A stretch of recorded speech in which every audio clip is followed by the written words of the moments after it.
Okay, this is my Giant Revolt 2 carbon fiber bike, and I'm trying to put a rack on it.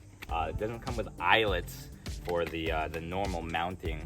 So this is the AXIOM Streamliner Disc DLX rack, and I'm just trying to place it right on here. And the only way to connect it right now is with this guy, which it came with. And I think I'm gonna try to get it to right there on that fender eyelet. I did order so this has a D seat post. It's not circular, it's like a D shaped. I don't know if you can see that, but that makes it a little hard to find an adapter for eyelets, because a lot of them can go on seat posts. So I ordered that, but it's on back order. So I'm gonna try to mount it right now to this fender bolt and see if that works. So I got this piece that it came with. I'm gonna I have to bend it because it's not quite reaching. I mean, I think it's made to be put on like a V-brake for a road bike. Let's see how well it bends. It's bending pretty good.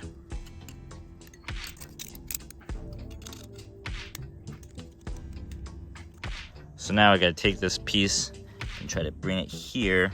Okay, next step, now that we got this straightened now, is to hook it onto these two holes, attaches. We can get rid of this eyelets, since that's not how we're mounting right now. Once I get those adapters, then I'll try to mount it that way too and make a video of that.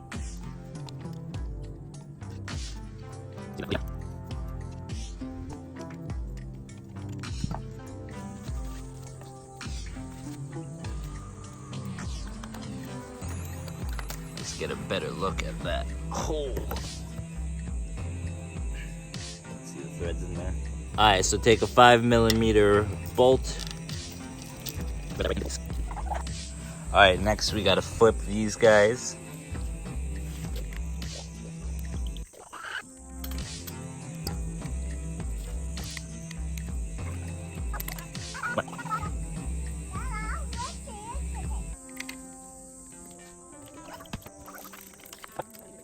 Okay, so now that those chips have been flipped, I just left that there to hold it in place, but that has to come off and the rack will go right there.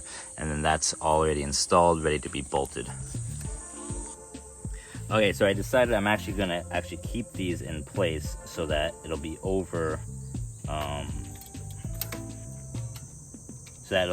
the hole, because otherwise it kind of overlaps into the frame where it's centered. So I need a spacer anyway, so it's gonna act as that spacer.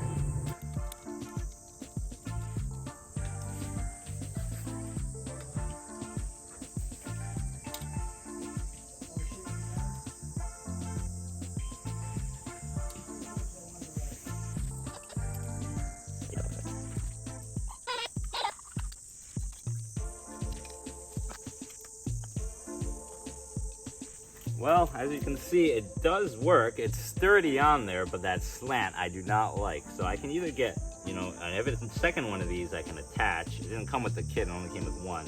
But I have a second one. I could lengthen this. I could find a longer strip of aluminum and do it that way. But yeah, it is sturdy for sure. It's not going anywhere. So I might just do that until that D-clip comes. I just wanted to show this finished result again. So it's clipped onto here, clipped onto this fender bolt. This is a 5mm bolt that goes in pretty deep. And then, yeah, screwed on there and there.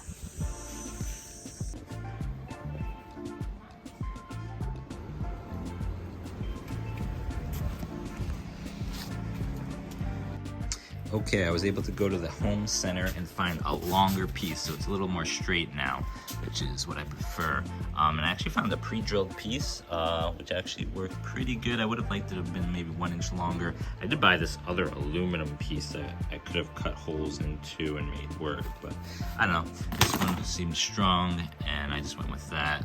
Its dimensions here in Japan are 2 by 15 by 294mm, if anyone wants to know. So 300mm probably would have been ideal, but it'll work for our trip going to Mount Fuji in 2 days. And there it is with the rack, or with the bag installed. See, I'm just planning to have a rear trunk bag, make it still aerodynamic.